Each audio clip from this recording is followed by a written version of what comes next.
My parents celebrated my brother with a Rolex and a grand party, while I was left with a cold card. So I quietly took one action that turned their world upside down forever. I'm 28, and my name's Adam. I haven't spoken to my parents in over a year. That sentence alone feels surreal, considering I used to be the kid who waited up every night just to say goodnight to them. I thought maybe if I tried hard enough, good grades, trophies, even the perfectly timed jokes, at the dinner table, I'd get what my brother Darren seemed to be born with, their approval. Darren's 31 now, and to my parents, he's always been the one. Star athlete, smooth talker. The kind of guy who posts a selfie in a suit and gets 800 likes before lunch. To be fair, Darren's not a villain. He's just a golden boy who never had to fight for anything. When he got promoted to regional VP at some mid-tier marketing firm, my parents threw a party so extravagant. You'd think he cured cancer, champagne, catered sushi, a string quartet in the backyard. The highlight? They gifted him a Rolex in front of everyone, my dad raising his glass and saying, "To our pride and joy." That same week, I got a card in the mail, my birthday card, a flimsy piece of stock paper with a printed message, not even handwritten, that said, "Maybe next year you'll make us proud." That was it. No love, mom and dad, no check, no call, just a line that might as well have said, "You're still not enough." I sat in my apartment, the card still open on the kitchen counter, while my phone buzzed with Instagram photos of Darren in his tuxedo, mom hugging him like he just returned from war. I wanted to throw the card out, but I couldn't, not because I wanted to keep it, but because I needed to remember. I needed to stop pretending that one day they'd wake up and see me. They didn't know I had spent the last 5 years building something they could never wrap their heads around. See, I didn't go the traditional route. No 9 to 5, no big-name employer to brag about at country club brunches. I co-founded a tech startup in AI security. For the first couple of years, I lived off instant noodles and ran code, until my eyes felt like sandpaper. No holidays, no birthdays, just grind. Then, after we landed a deal with a Fortune 500 company, things exploded. I got headhunted by a global firm looking to buy out our IP. The deal closed last month. My signing bonus? $1.2 million, not counting equity. When the wire hit, I didn't feel joy, not at first, just silence. I stared at the number and thought of every time I'd walked out of a school play, a science fair, a debate tournament, and saw no one waiting. For me, every year too sensitive when I tried to speak up, every Christmas, where Darren got the good gifts and I got socks and a lecture. I didn't even tell them about the deal. I didn't want to until the card showed up. Something about those 6 words, "Maybe next year you'll make us proud," flipped a switch. I didn't reply. I didn't call. I didn't even text. I just snapped a screenshot of my bank app, the bonus sitting there in 6 clean digits, and sent it to the family group chat, followed by a simple message: "No need to wait for next year." 2 days later, I got a call from my mom. I let it ring. Then a voicemail. "Hi, sweetie, just wanted to check in. Dad and I were thinking it's been too long. Maybe you could come home for dinner soon. We'd love to catch up." Catch up? After ignoring my graduation. After skipping my move-in day when I relocated alone to San Francisco. After pretending every one of my wins was a fluke or a flurry of luck. I listened to the voicemail from a penthouse hotel room in Tokyo, where I'd flown for a spontaneous break. I was eating Wagyu in a private booth when the message came through. The city, glowing outside my window like a dream I once thought I didn't deserve. I took a picture of my table, the wine, the view, the meal, and nearly sent it back with, "Sorry, I already had dinner but I didn't. I wasn't ready to talk yet." I needed them to feel the silence, to sit in it, like I had for most of my life. I thought that would be the end of it. But then Darren texted just one word, "Seriously," followed by another, "Overkill." That's when I realized they still didn't get it. This wasn't about revenge, not at first. It was about finally saying, "I'm not invisible." But if they wanted to call it overkill, I could show them what that really looked like. That was the beginning of the real story. Darren's message sat on my phone like a mosquito bite, small but itching more by the second. Overkill. For a moment, I stared at it, trying to make sense of what he thought was so excessive. Was it the screenshot, the quiet flex? Or was it the fact that I, the lesser son, had finally done something they couldn't ignore? I didn't respond, just locked my phone and pushed it face down on the hotel table. The server came back with dessert, matcha panna cotta with gold flakes, and I forced a smile, but inside my chest was on fire. That night, I couldn't sleep.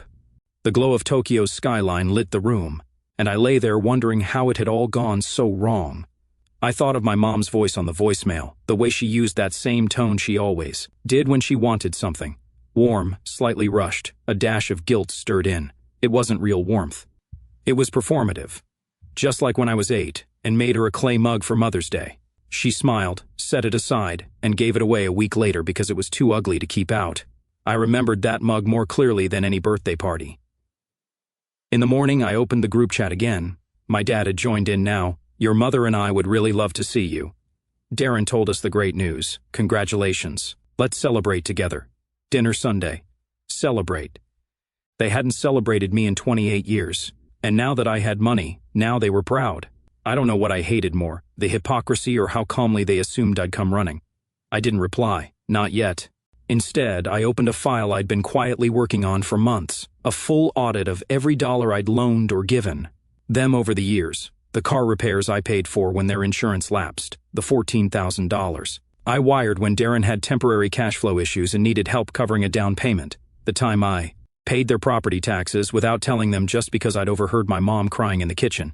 Total: $83,571.43. I attached the spreadsheet and emailed it to myself with the subject line receipts just in case. Back home, if you could even call it that. My parents lived in a nice 2-story place in Connecticut. Not extravagant, but clean, comfortable. Most of their comforts had quietly been padded by me. The Netflix subscription? Mine. The home security system? Also mine. The smart thermostat? Guess who? I never cared before. I did it because it felt like something, a way to stay part of the family when I felt like I wasn't.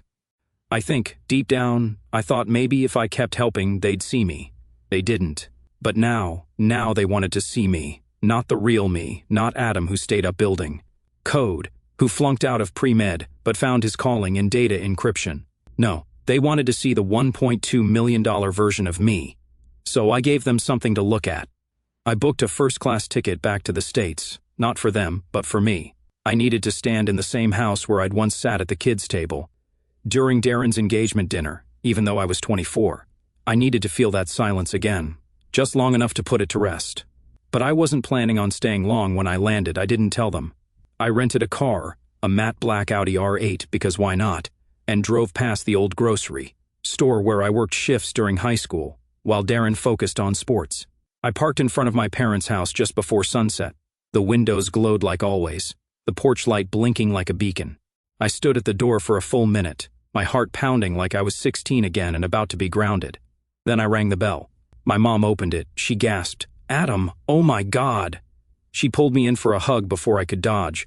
"You didn't say you were coming. This is such a surprise." Inside, the table was already set. Candles, wine, roast chicken. There were 3 plates, one for each of them, and one for me. "You must be exhausted," my dad said, walking in from the kitchen. "Long flight, huh? Come sit. We saved your seat." I looked at that seat for a long second. They talked, or rather they talked at me for nearly 15 minutes straight how proud they were. How Darren told them everything. How funny it was that I kept all my successes a secret. I nodded, gave small replies. I didn't touch the food. I just watched them, watched how they smiled at me now, like I was finally something they could claim. Then my mom said it. The line that broke the dam, she said. "We always knew you'd do something great. You just took a little longer to blossom, but we always believed." I laughed, actually laughed, a short, sharp breath that stopped her mid-sentence. "Believe?" I said, finally leaning back in my chair. "That's funny. I remember when I got into UC Berkeley, and Dad asked if it was a clerical error. My dad looked uncomfortable. That was a joke. It wasn't funny. The table went quiet. I think that's when they realized I hadn't come for the chicken. I pulled out my phone and laid it on the table. Opened the gallery, clicked on a picture I'd saved from Tokyo, the table, the meal, the view. I slid it across to them. "That's where I was when you called. That's where I ate alone while you were suddenly proud of me." My mom swallowed hard. "Adam, we didn't mean—" "You did," I said. "You meant it every year, every holiday I spent alone, every achievement you ignored. You meant it when you sent that card." They stared at me, but I wasn't done. I reached into my coat pocket and pulled out the printed spreadsheet. My dad unfolded it, his eyes scanning the columns. "What is this?" he asked. "Just some numbers, loans, subscriptions, payments I made without asking for anything back." I met his eyes. "But don't worry, this isn't a bill. I'm not here for a refund." Silence. Then my brother's voice came from behind me. "Wow," Darren said, walking in late. "Are you seriously making this about money now?" I turned around, and for the first time in my life, I wasn't nervous around him. "No," I said. "You made it about money when that Rolex hit your wrist." And that's when things got interesting, because Darren wasn't just there to catch up. He had his own reason for showing up, and it had nothing to do with welcoming me home. He dropped his car keys on the counter with a loud clack, then crossed his arms, and leaned against the wall like he owned the place, like he always had. Darren had this way of walking into a room and acting like it was built for him. In high school, teachers let him get away with murder. At home, it was the same story. He was the kind of guy who'd break a window playing football in the house. And somehow I'd be the one grounded because I should have stopped him. He stared at the spreadsheet in Dad's hand, then back at me. "You flew all the way here just to throw receipts in our faces?" "No," I said, voice calm but sharp. "I flew here to see if there was anything left. Any decency, any acknowledgement of who I am beyond what I can give you." Mom reached for my hand, but I pulled it back before she could touch me. "You have no idea how hard these past few years have been on us," she said. "Darren was going through so much at work, and we didn't mean to neglect you, but we had our hands full." "Right," I said flatly. "You were too busy watching Darren get promoted to VP to notice I was working 80-hour weeks just to keep a roof over my head. Too busy helping him shop for suits while I sold mine to make rent. Too busy choosing who to root for. And you didn't even realize you made that choice." Dad sighed, the same way he always did when I didn't back down. "Adam, we've made mistakes, okay? But dragging this out, all this drama, it's not healthy. Let's move forward." I smiled bitterly. "You mean sweep it under the rug like you always do?" Darren rolled his eyes and walked over to the fridge, pulling out a beer without asking. He twisted the cap off and muttered, "Classic Adam, always the victim." That line hit like a slap, not because it surprised me, I'd heard it 100 times, but because I realized something in that moment. He wasn't just clueless. He needed me to be the victim. Because if I wasn't, then maybe he wasn't the hero, and that terrified him. I stood up slowly. "You want to know what this is about, Darren? It's not the money. It's not the birthday card. It's the narrative. You got to be the golden boy because it was easier than having 2 sons you had to care about. Easier to ignore me than admit you might have been wrong." "Wrong about what?" he snapped. I stepped closer, calm but firm, about who's worth showing up for. That finally made my dad look up. He looked older than I remembered, tired. Maybe he was finally seeing it, or maybe he was just wondering how he'd lost control of the room. But before he could speak, Darren cut back in. "I'm not going to apologize for succeeding, Adam. I earned that promotion. I earned their pride." "You always wanted things handed to you." I laughed under my breath. "You mean like the down payment I handed you? The job references I sent you back when you were finding yourself? Or do you mean the favor I called in to get you your first client so you could impress your boss and look like a miracle worker?" Darren's smug expression flickered. He opened his mouth, then closed it. For the first time in years, I'd taken the air out of him, and it felt heavy. Not satisfying, not triumphant, just heavy. Mom blinked like she didn't know whether to be mad at me or embarrassed by Darren. My dad put down the spreadsheet without saying a word, and that's when I knew this wasn't going to end with an apology or some movie-style hug. This wasn't a misunderstanding to clear up. It was a pattern, one they weren't ready to break. "You know what?" I said, slipping my phone into my pocket. "You don't have to like who I've become, but you don't get to rewrite how I got here." "Adam," Mom started. "Please, we're trying." "No, you're reacting, because now I'm visible, because now I have something you think you want." Darren scoffed. "Oh, come on." "No," I cut in. "Don't interrupt me. Not this time." I let the silence hold. No one moved. Even the wine glasses seemed to pause. I flew across the world to look you in the eyes and give you the chance to say something real, not because I needed it, but because I used to hope for it. But you know what? I'm done hoping. Mom's eyes glistened, but she didn't cry. She'd never cry for me, not unless it made her look like the wounded one. I took a step back, letting the tension breathe, and then Darren, tone suddenly lighter, smug again, said the worst possible thing he could have said in that moment. "So, what now? You going to cut us off? Cancel the Netflix and walk away feeling like a badass?" I gave him a long, unreadable look, then smiled.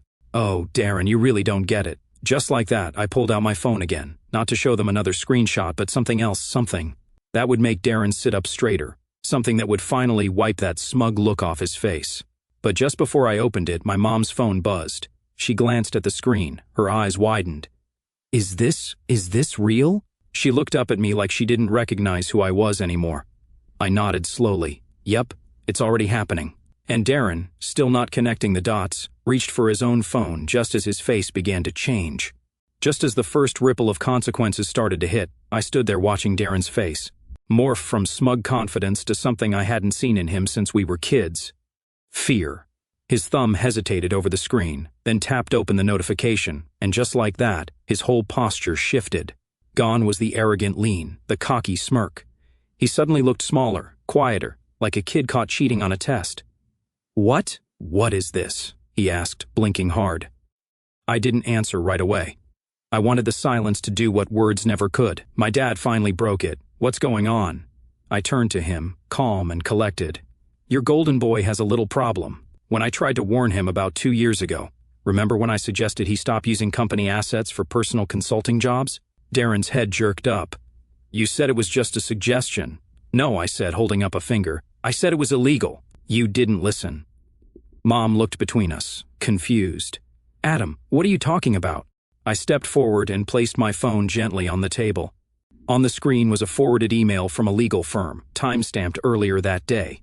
I had blind copied myself on the message Darren's company received that morning, one that included evidence of data tampering, unauthorized client access, and screenshots of his activity logs I'd flagged and downloaded when I worked on that project under NDA, long before our buyout deal. I hadn't meant to keep them, but something told me, something always told me, that Darren would get sloppy.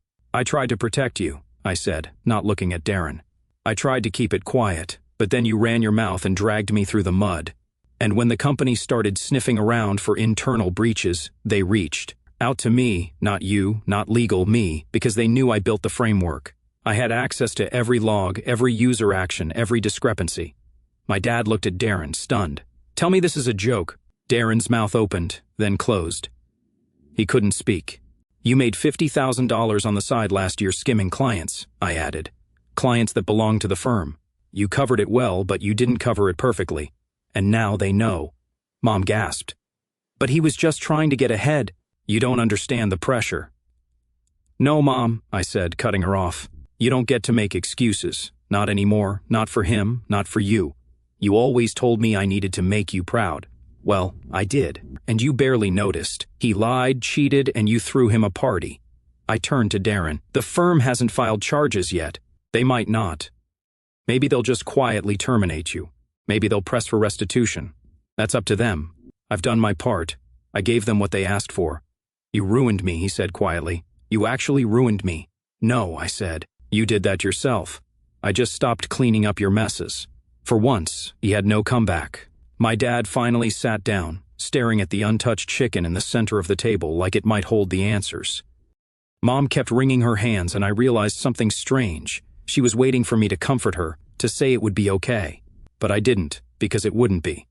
They had spent so many years planting seeds of comparison, of conditional love, of emotional starvation, and they were finally staring at the garden they grew. I didn't come here to ruin anything, I said quietly.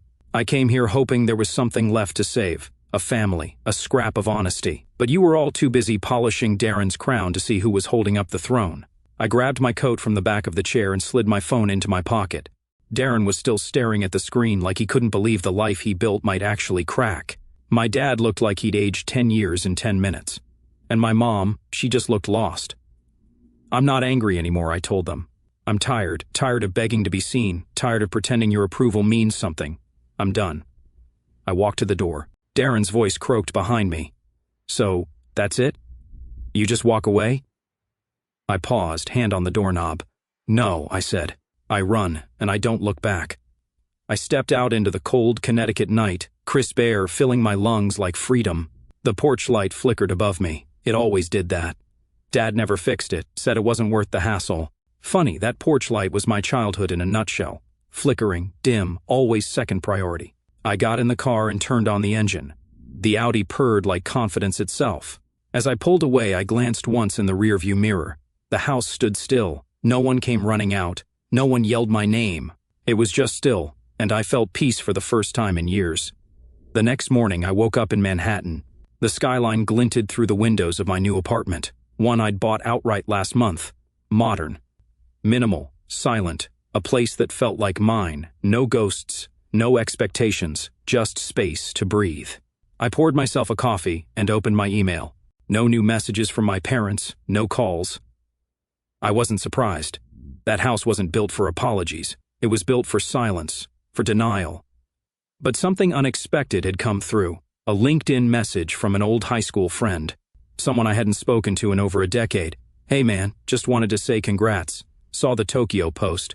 You've come a long way." Funny how the quiet kids always end up being the loudest in the end. I stared at the message for a long moment, then smiled. Yeah, I thought, I guess we do. Later that week, I canceled the home security system, shut down their Netflix, killed the subscriptions I'd been paying for behind the scenes for years. It wasn't out of spite, it was closure. I wasn't their emotional ATM anymore. I didn't owe them a thing. I also reached out to my lawyer, asked him to set up a charitable trust in my name, one that would quietly fund scholarships for kids like me. Kids who grew up in the shadows, the quiet ones, the forgotten ones. He asked what I wanted to call it. I thought for a moment, then answered, the Maybe Next Year Fund. He smiled. Brutal. Not brutal, I said. Just honest. And that's how it ended. Not with a scream, not with a door slammed shut, but with a quiet, steady walk away from people who only knew how to love conditionally. And this time, I didn't look back.